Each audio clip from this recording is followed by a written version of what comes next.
If you run a 7-figure agency or rising 7-figure agency, I'm going to be teaching you how to remove yourself from your operation so you could focus on growth, focus on sales, focus on hitting 8 figures. And the way we're going to be doing this is going over your workflow, your operations, your infrastructure, your tech stack, the scientific method of how you want to train your people to actually execute for you, your hiring systems, your talent forecasting systems, and how you could start to build AI to ensure you don't get screwed in the next 12 to 24 months by the AI revolution that's coming, that's going to put millions of agency owners out of business. And for those of you that might not know me, my name is Jordan Ross. I run an 8-figure agency. We're a growth consultancy that removes agency owners from their business so they can grow their business, so they could do higher leverage activities. So this video is for you, and really this video is for pretty much every single agency owner that's low 7 figures. But this video is for you if you are facing any of the issues you're seeing. You're firefighting, you're babysitting deliverables, you don't have visibility, you have to bridge the gaps between departments. You are the strategist, you're the best problem solver in your business. You don't have a rigid, robust way to systematically scale and double and triple and quadruple your team without problems arising. We solve this. This is the only problem we solve. We've done this with literally hundreds of businesses, and we do this better than anyone else in the marketplace because this is the only thing we've been focusing on for over 6 years. Now, to prove this to you for credibility purposes, and so you actually watch this video, we've done this, as I mentioned, with hundreds of agencies. On my website, 8figureagency.co/testimonials, we have countless amounts of interviews and case studies where we extrapolate how our clients fully remove themselves from the operation. And beyond this, in January of 2025, so the year of me recording this, my home burned down in the LA fire. I literally couldn't work and I was out of commission for 2 months. And before that, I took off the prior 5 weeks because it was end of the year, Thanksgiving, Christmas. I literally took off for 3.5 months straight. And before that in 2024, I took off an additional 4 months because my son was born. I took 2 months of paternity leave and we took an additional 2 months of time off and vacation in the first 8 months of my son's life. So between May of 2024, when my son was born, and May of 2025, I worked like 3 to 4 months. This isn't concepts for me. I've been taking off at least 3 months every single year since 2022 because I've known if my business can work without me, I could focus on the highest leverage things like this, or like I could focus on the highest leverage things like funnel, sales, recruiting, brand, or just enjoying myself and enjoying being a dad. So stick around. This video is going to add a lot of value. Now, without further ado, let's get into it. When it comes to doing this, I like to think of this as you need to be able to build a really rigid infrastructure. If you want to build a massive building, a skyscraper, well, if your infrastructure sucks, it's all going to fall apart. And the first step of this is your workflow. So the workflow is the thing that maps out your first step all the way to your last step and your ongoing steps of your client engagement. We map out every single step in the process. We templatize and build reusable frameworks that can be used. We build trainings off of this. We measure how things are actually being done on this, and then we use the data to actually improve it. So in the workflow, we're focusing on who's the owner of each role. How long does it take? Where are the bottlenecks? Where are the dependencies? What tools and softwares do we need to be used? This is something that should be documented in some form of workflow. And when it comes to an actual example of this, you can do this in Miro. You could do this in a Google Sheet. It really doesn't matter, but this really starts to define foundationally how to do this. Now, I've seen some people that say this isn't necessary and they do not know what they're talking about, because when I worked at Amazon, when I was managing over 2,500 collective employees, whenever we launched a new building, which I ended up launching 3 new sites for Amazon, going from nothing in the warehouse to millions and millions of SKUs passing through the warehouse every week, we had this. So the best operators in the world always have this. And this allows you to set your foundation for how to do things, what comes after every single step, who does it, what's each task. When we map this out, this is going to allow us to move into step 2, which is templatization. So once we look at that flow, we can say, okay, this is step 1, this is step 2. Here are the things that we could start to templatize in project management. Here are the things that we could start to templatize in our software stack. So the easiest and simplest example is once a deal closes in your CRM, you click closed won, and that triggers a bunch of automations. Your onboarding starts, your contracts get sent, your scope of work gets sent. For us, we have a portal that gets sent to clients. We have onboarding documents that get sent. We have recaps of what was covered in sales sent to fulfillment. There's so many automations that could happen. And this is the value of building a strong template, because it allows you to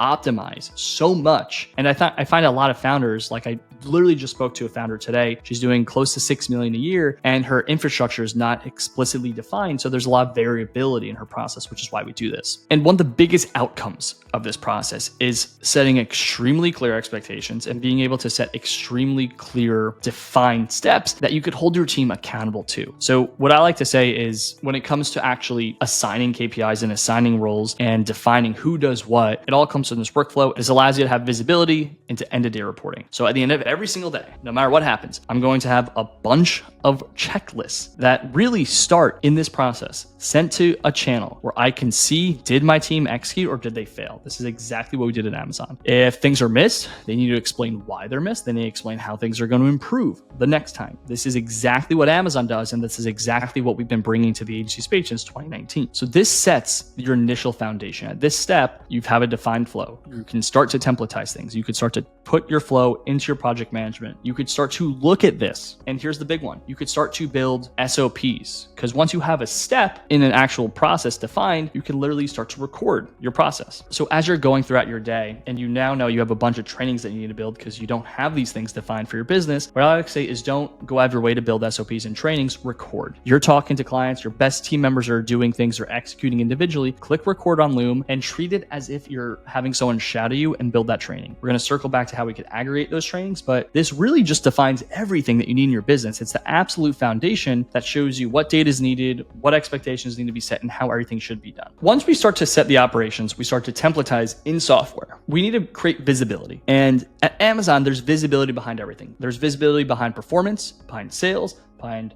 retention metrics, behind project management. Literally everything has visibility. And this visibility is going to stack into a few things. But one of the first places is your weekly business review. Now, in that business review, your executives or leaders of each department are coming together to say, what are our goals and benchmarks? So for every client or for every business unit, where do we want to be performing? So how many calls do we want to book per client, or how many calls do we want to book for ourselves? Where do we want our profitability to be at? Where do we want performance to be at? These things get put into a dashboard and it's explicitly shared. Here's where we're at. Here's where we want to go. Are we hitting or not? When we have all these things built and funneled to at the start of every week, you know, on a strategic level, you're executing. We're also going to use this for your meetings. Your meeting structures, if all these reports and data are just readily available, team members are going to come in, and instead of you asking them what's going on, they need to come in. They're going to see, probably via a Zoom meeting, what metrics they need to report out on. They come into the meeting prepared to report out on it. Instead of you having to manage them, they report into you. And your financials, like, are we on track for profitability or not? This all gets spoon-fed into you. Now, I call this lighthouse management. I learned this from Jesse Elder years ago, because things, when done well, like they are at Amazon, they get funneled into you. And as leaders, we waste so much time seeking out information, having ambiguity, not knowing what's going on, which it creates a lot of stress, and it's totally unnecessary. When everything's funneled into you at the top of the food chain, you can make sure things are being executed, have people intervene. Your team members start to perform better because they're being held accountable to things that are just visible. So they literally are incentivized to make sure they come to meetings prepared. They come to meetings prepared and they say, what's going on? What's going wrong? This lighthouse strategy is a massive game changer. And just some simple ways of tracking this, like if you're tracking internal data from a weekly or monthly business review perspective, this is the pie equation. It comes from Hermosi. You can extrapolate this, put into a report. This is an example of a dashboard built for one of our clients from Orbit Metrics, where you could track, where if you're an ads agency, you could track and you could build a dashboard per every client and per every KPI for these meetings that your team members need to come into and they need to report out, right? So what I like to say, visibility is one of the easiest ways to hold people accountable. It's one of the easiest ways in the world. As long as it's being tracked, people will perform to it. If it's not being tracked, your team members can't hide. So establishing visibility so you could just hold people accountable is one of the most basic fundamental steps to making sure you run a really good operation that doesn't require you to come in and intervene to start to solve problems. Now, once we've set up our foundation of our operation and we start to create visibility, what we know at this point is we have a defined way of doing things. We have SOPs that are built. We have a structured way of running our meetings for our operational meetings and our strategic planning meetings to make sure our ops are executing. We have visibility that funnels into those meetings that hold people accountable on a lot easier basis. And expectations for team members are extremely defined for like KPIs, roles, responsibilities. That's something I didn't explicitly dive into, but that's something I probably could have spent a little bit more time on. But this foundation is your definition. Now the time is to take this and automate as much as possible. We did touch on this, but your CRM needs to tie into your project management. Your project management needs to tie in to your client performance and your client dashboards. And all of these things tie into your financial visibility. But where this is really trending to is an AI-driven business. Now, if we have this done really well, what it looks like for most people today is they're using GPT, they're using Zapier, and they're using from they're using some platform AI. So like ClickUp has AI, Airtable has AI, Gamma, which I'm using, has AI. But what we're going to start to evolve into is if these things are extremely structured, where data is easy to aggregate, everything has a very specific place to live, what we're going to move into, which we're already doing with a bunch of our clients, is building custom databases where you extrapolate and pull in all the data from everything, from marketing to sales to client engagement to lifetime value to P&L to you name it. We're putting them into different types of dashboards where you can start to build custom AI. We're going to talk about that at the very end of this conversation, but you need to make sure your initial tech stack is set up, because if you don't, if it's not organized, it's not easy to make handoffs really simply from sales to ops, and to hold people accountable and to build annual planning, to build annual reviews, to hold people accountable and see where they've been at, to have a place in your company where you're managing learning management, where everything from a SOP to a training is housed in an internal Wikipedia. The tech stack comes next, because without it, like, you're just working on Google Sheets, and that's really freaking hard to scale. So just one example of this from my own company. Inside of our CRM, which we use Go High Level. If you want to use Go High Level, book a call with us, eightfigureagency.co. We're more than happy to have a conversation with you about setting up your CRM. We have automations defined from when a call is booked, leads automatically get qualified based on a form and they get sent to a call, or they get disqualified and they get routed to where they're going to be followed up with within a year, because maybe they're not doing enough revenue today, or they're not qualified for some reason today, but we could follow up with them in 6 to 12 months. So we have these things defined, from reminders, appointments, to when a deal is closed, to triggering our automations on the back end to send contract scopes, pitch decks, onboarding process. Like, everything should be defined in your tech stack that could be automated. This is going to save you a lot of time, which you probably know already. Once you have your basic tech stack and automations built, it's now time to do things seriously, because you have most of what is required to actually execute, but you're still not able to get out of operations, because good operations up until this point, things should be done on time. There's visibility, so you could build good strategy. Team members are being held more accountable, and basic admin functions are being automated, or they're being done correctly because you have all these things defined in SOPs, but your problems are still going to roll uphill. You're still going to be required for strategy. And this is usually the biggest problem for agency owners like yourself. They're so good. They're so damn good at what they do that when unique problems come around, no one else could solve them or think in the way that you do. So this is where we start to get to the component of your operation where we need to build a scientific training method. The way I like to think about it is when team members come in, they need to go through a conveyor belt system that defines how good they are, and we put them on an annual plan that gets them to where they need to be. So you're probably like many people where you have some SOPs, but you don't have a rigid training system. So the first thing is we need to start capturing everything. If you have people that get hired into your business and they start to shadow you or team members, you are wasting their time. You're wasting your time. Shadowing is a thing of the past when you have a structured system. So the first thing to do is record everything. If you have yourself or a trusted team member, every single call that you're on or every single individual work session should be recorded. Like, literally, whenever you are working, it's recorded. And I had someone recently that said, hey, I do a lot of in-person work with myself and my co-founder. I said, great, open up a Zoom meeting, put fireflies in that meeting. You're two sitting next to each other. It's recorded, because what's going to happen is we're going to have the ones I recommend are Fireflies and Loom. They have good APIs to basically export all this data and all these transcripts, and eventually like the video could be indexed on too. You can, on the most basic function, build basic GPTs, which we no longer do. We build everything custom now because that's the most scalable. But if you're not there yet, the most basic GPTs you could build a custom GPT with 100 documents with 400 pages each, and you could have 40,000 pages of transcripts and of Loom trainings, where that could be your internal Wikipedia. And when team members have questions or team members have FAQs or they want to find a training, they talk to this GPT interface that looks at all these documents. It sends them a summary of the transcript, and it could send them the link, whether it's Fireflies or Loom, where they could go watch this too. So when you build this massive training database, you could then start to customize how you train people. Here's where it gets cool. When we train our talent, when I have agency owners train talent,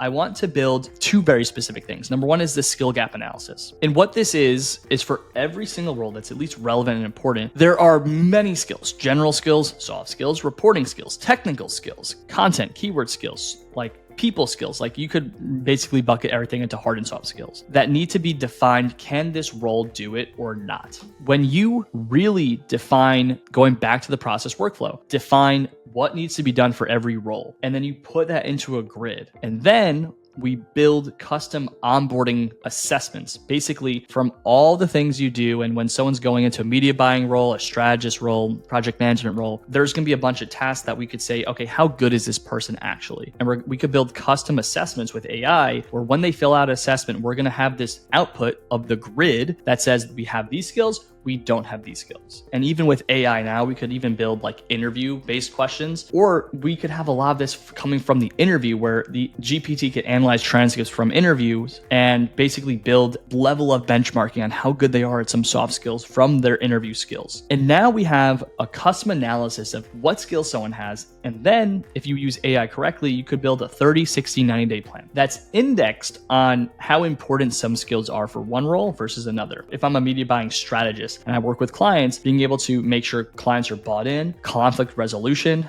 custom strategy where you're assessing data and assessing performance and seeing how things are and what needs to pivot and change. Like these are probably more important skills than like building custom reporting, right? Because that could be delegated. So you could index these things with available basic AI tools, and now you could have training plans. And here's the big thing. Training is relevant because training teaches your people how to think. We could analyze all of your transcripts from you and all the other A players, and we could build a benchmark on this is how we think about this type of problem, this type of scenario, or this type of overall concept. And those trainings put people down a road 30, 60, 90 days when they onboard. So they're just getting spoon-fed a boatload of content, 40, 60, 100 hours of consumption. Because when we go to hire, if we hire really good talent, which I want you to do, everyone says it, but you should actually do it. They're going to come in with a really good benchmark of knowing how to do things. And then if we give them a crap ton of content and they consume it, they consume a bunch of video and they're watching on 2x speed, they're going to be able to basically ingest how the culture is and how the way of thinking is at your agency. And then we deploy them into their role and then we start to audit them. So remember, going back to our foundation, we have daily reports, we have weekly reports, we have operations meetings. And then on top of that, we're going to build, more audits that we'll talk about in a minute, where we coach people up to standards. And you could do this from a rubric perspective when your managers are deployed and they are auditing talent, like they score them on how to do media buying, right? So going back to your transcripts, you could analyze your transcripts. Can you analyze all of my transcripts where I'm where I'm doing media buying, where I'm in client accounts and I'm actually doing media buying and strategy for them, and analyze what is the actual steps I do and build a rubric for me. And then you could give it to a manager and they could start to audit and now coach your people, right? These things compounded over time start to remove the need for team members to ask questions because you're training them very thoroughly in how to think on their own. That's the key output here. I alluded to this before, but the simplest solve for your team members funneling all their questions up is just hiring really good talent. Now, there is an appropriate way to build a proper funnel. And because you're a marketing agency owner, you already know how to do this. The way you build funnels for clients is the same way you build funnels for yourself. You should forecast your needs. So where's your org chart at today? Where's it going to be at in the future? And I have a really simple example of this from years ago, but where you're at 15 clients, 25 clients, 50 clients, and so on. What does your org chart look like at each role? And then if you correlate that to your funnel, if you correlate that to your cycle time, and correlate that to your P&L, you could actually say, you could see from a capacity perspective, which roles you're going to hire at which point. You know who you're going to hire. Then we need to define our ITP, just like you do your ICP. Who are they? What skills do they have? Where do they probably work? Where are they interacting online? And then you just have really large top of funnel strategies, right? So you're posting jobs, you're running ads to them, you're posting content to target your ITP, you're putting them into the funnel, you're nurturing them, you're finding people that are qualified, but they don't want to come work for you. So then you go back and you hold a meeting with them, take them out to lunch, you figure out what they want to get paid, what they care about, and you build a super thorough sourcing funnel that literally only hires the best people. And the greatest entrepreneurs in the world, if you've ever studied them, they all talk about the same thing. Like the best A players, they're going to cost more. So a strategist for an agency, like a media buying strategist or account management strategist, someone that could solve problems on their own because they have the agency experience, they have the client experience, they're going to cost at a benchmark level $120,000 a year. Like this is your strategist that can manage your pod and manage your clients. So they could be strategist or ops manager. That's a minimum of $120K. But I've seen these roles go all the way up to $180,000 a year. These individuals, when you hire A+,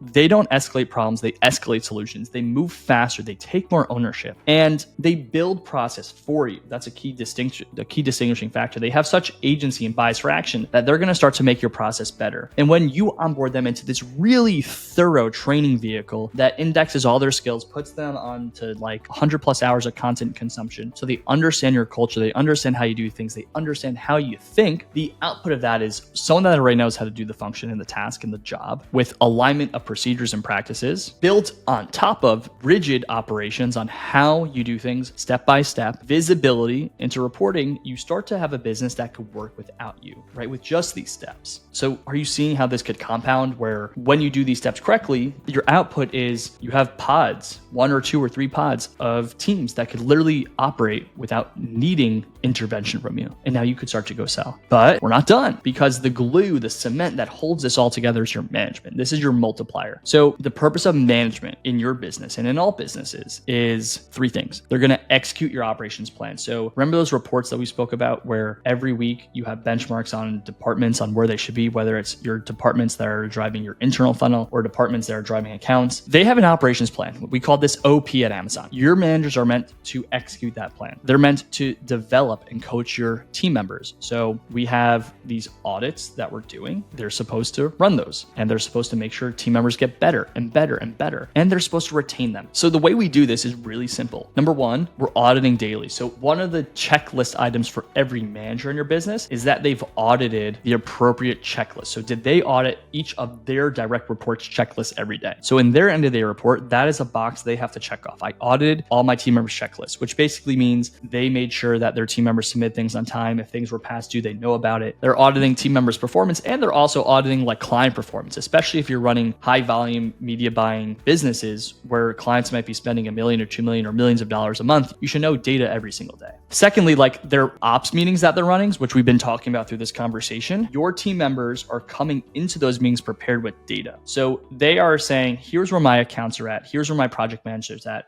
These are performing, these are behind. And they're explaining, here's why. So your managers now go from having to hold people accountable to they're actually developing in those meetings. So in those meetings, when the structure's changed, they're sitting there from a lens of asking questions. Well, let me ask you this. You're falling behind or your account's not performing. I have some questions. What made you think about this? Have you considered this? Right? So it allows them to start to poke and prod and ask questions and develop in meetings. So the whole cohesive group can learn from someone else's experiences. It really changes the structure of how your meetings are done totally. Audits are something no one does, but now when it's structured correctly, you should. Your audits that your managers are going to have to do on a daily basis, this is where the development of talent and retention of talent is going to be there. So your managers are going to have to audit a couple things a day, like important metrics, important qualitative and quantitative metrics and performance metrics every single day. Those interactions allow them to interface with team members. If team members are underperforming, we get to root cause and solve with them and develop them. And it also, if they're performing well, it allows for moments of intimacy to say, hey, like, just want to acknowledge you. I was seeing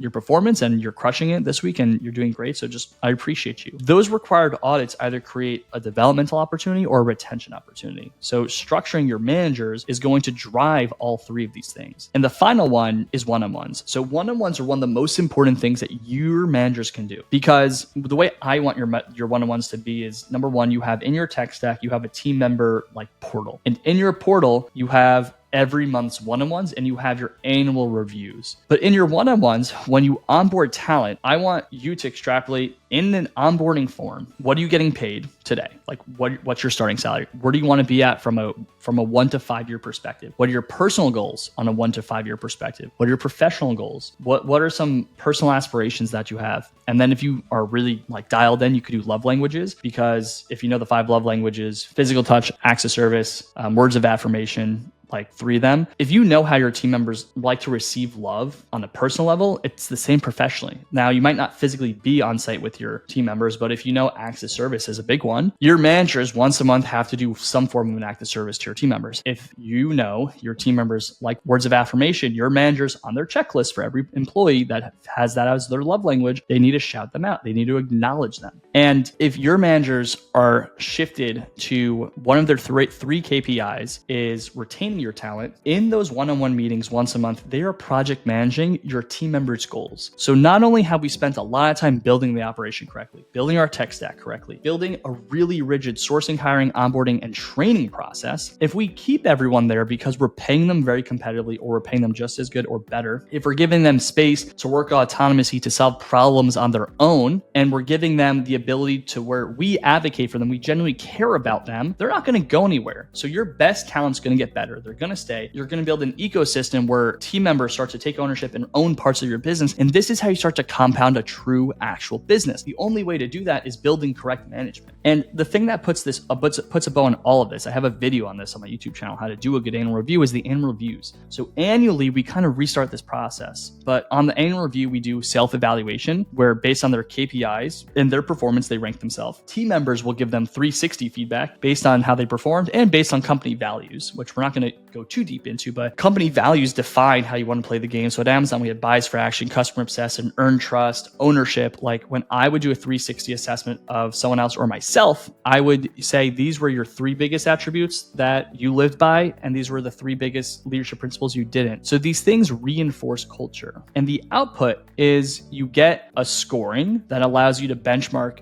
each team member against each other. And this allows you to start to give people a path for how they're getting a raise, how they're getting a promotion. Promotions in growing organizations usually happen when roles open, and you could very explicitly define from the skill gap analysis, here's what you need to have from a skill perspective to fit into this role. And here's what you need to have from a cultural scoring perspective from your 360 reviews to fit in here. And from a raise and salary perspective, you should have 3 tiers. This is what we had at Amazon: top tier, middle tier, bottom tier. Top tier is your top 10%, middle tier is your middle 80, bottom tier is your bottom 10%. And depending on their scoring, your scores are going to automatically slot people. You can do this with AI now. Slot people into one of these tiers, and the bottom tier gets a 3% raise, and they're probably going to get put on a PIP. So you're probably going to be working your bottom 10 out. The middle tier could get a 6% raise, and the top tier could usually get a 15% raise. It's a 10 to 15% raise on Amazon. Now you have a structured process to show people a path forward, because we know what their 1 to 5 year goals are. We have a structured path to continually give feedback annually to our team members and to develop them so they stay, and we get ahead of, if they want to leave, we know why. When we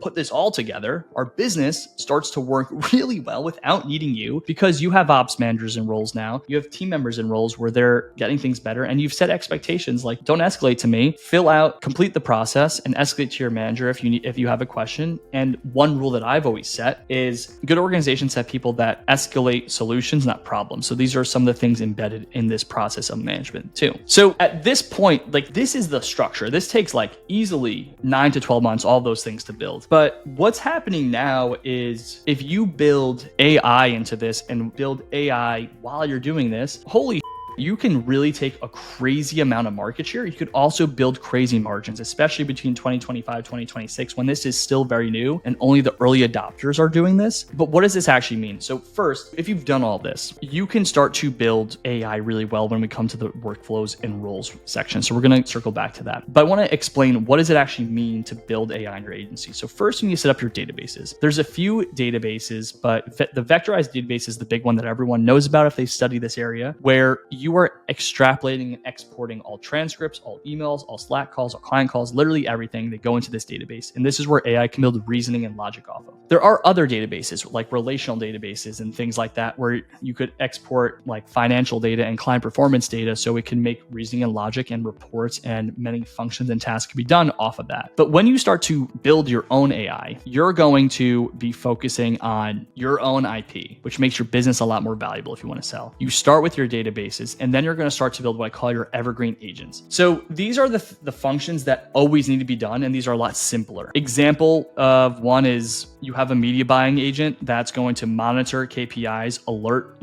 make an alert if we're underperforming, root cause why we're underperforming, and make some suggestions on some things we need to split test, and then assign a task. The way AI works, you build databases, and then on top of those databases, you build agents. Agents perform simple tasks. On top of agents are workflows. So you're going to have to build hundreds and thousands of agents. They're going to do simple tasks like one might monitor KPI and rise an alert if we're missing performance. One might make a root cause and a suggestion. That's 2. Workflows are a bundle of these agents. Workflow, you start to build these aggregates of agents that perform tasks. And when you build enough of these in singular departments, you start to compound actions that will save your team members a lot of time. So this is phase one. The first way that AI is going to make you better is it's going to make you faster. The things you need to be monitoring at all times will be, and the things you need to be doing and split testing and executing on will always be done. But now team members that were running reports or were doing simple tasks, they're no longer doing that. So their capacity, they might have a capacity of 10 to 30 clients, ranges per agency. They might be able to take on an extra 5 clients now because they're not doing all these simpler things. Your cost structure is the same, but now you're able to take on 5 more clients. And this is where AI is immediately ROI positive. And what happens as you keep developing, you build more workflows, you really focus on departments at scale, and you start to build roles. Roles is what it sounds like. You're going to have media buying agents, right? That are a collection of workflows, right? That you build workflows out for every component of that role. That's possible. And you have managers. Managers are AI that are managing roles that are bundled on top of workflows, that are bundled on top of agents, that are bundled on top of your databases. And what happens is you're going to immediately, when we start building this, your capacity is going to go up, you're going to save time, and your margins are going to get crazy. But like in a year from now, if you start building this and you're investing 10, 20, 40 hours a week, 100 hours a week of development, you're going to have to make a significant investment. But because so little of your competition is, you're going to be able to outperform them, offer more for the same price. You're going to have more data. So your speed of adjustments in client accounts is going to go crazy. Your ability to go test and go take on more clients is going to increase. Basically, we're moving into a golden era where the companies and businesses that build AI right now, build it correctly, like the way I showed you, they are going to stay alive and they're going to make a crap ton of money. And everyone that misses out this opportunity, they won't stand a shot because the agency that's doing percentage of spend, but their capabilities around what they could test are limited, they're not going to get as good as results as the other guys. And the other guys are going to be telling everyone, we have AI, so you're paying $5,000 a month to this one guy, but we could test 30x more than they can because our entire team is agents. It's going to be a severe disadvantage. If you don't have it, you will lose a crap ton of market share and you might go out of business. So it's really critical that you're building all of this to enable AI, because you can't just go, when you get to the roles and the workflows, when you get to the things that required explicit training and a massive amount of data, you can't just ask an AI engineer to build it because they need to build it off of your existing infrastructure, all the existing transcripts and how you do things. It takes a lot to build all that. So build now, get out of your operation to make sure this is being done so you can enable AI. Now, basically, in summary of all of this, like, you want to build a business that can work without you. When you do that, you're going to be able to focus on high leverage activities. You're going to be able to go increase capacity, attract really good talent that's going to crush it for you so you can focus on strategy, recruiting, culture, funnel, sales. And the way you do that is you build a really good operation through your workflows and process. You build visibility through reporting. You start to train and source talent that could execute. And then you make sure they are crushing it with the management process of visibility, retention, and like hitting your operations plan. And you stack all of this on top of AI and you start to offload as much as possible into an agentic process that's your own IP, and it's good game. Now, this is everything we do. We've been doing this for years. And when it comes to building your business without you, so you could focus on these things, this is, in my opinion, the most important thing you can do, because if you do not get out of your operation, you will not exist. You need to do this, or you're going to be looking back in this time period, you're going to be regretting it. So obviously here, 8figureagency.co, we do this. And the way we do this is really simple, 4 steps. We go through what we call discovery. It's a 2-week process where we're going to look at everything you have, interview key stakeholders, and we're going to build number 2, which is your custom plan. It's a blueprint that allows us to say, here's what you have, here's what you don't, here's what you do well, and here's the reason things aren't where they need to be. Here's what we need to build. Then we build the blueprint and execute it, right? So we go on 3 to 5 month sprints where we are focusing on executing our plan and building your business alongside you. So it's a pseudo of done with and done for, because we can't be the genius media buyers and genius strategists and agency owners that you are, but we could extrapolate all that and build a lot of the infrastructure. Then we train you on it. When we're doing this in tandem, we could start to build your infrastructure for AI. So this is where we could build your databases, build your initial agents. And while we're doing both things, we're fixing the operation, we're building the initial infrastructure for AI. And eventually we're going to have enough sprints where we have 3 or 4 sprints over the course of 1 to 2 years, where we filter ourselves out of your business from an operational perspective. And then we just start to focus exclusively on building AI. At that point, where we've been building for probably 3 to 6 months, and now we're building exclusively roles or workflows. And those things take a lot more time and training. But if you sleep on this window is going to pass you up. And for me, this is something I think about a lot. There's a small window of opportunity to make an enormous amount of impact and an enormous amount of money if you leverage the technology that's available to us really well. And you can't do that if you are in the operation at all. You need to be an owner, and an owner is somebody that can leave his company, his or her company, and when they come back 12 months later, their business has grown. So make sure you go to eightfigureagency.co. If you want access to this document, go to the link below. And if you want to book a call with us, also go to the link below. All three of these things, call booking link, this document link, will all be available. And if this added value to you, make sure you like and subscribe to my channel, where every single week I'll be coming onto your feed and helping you grow a business that can work without you. Thank you so much for your time.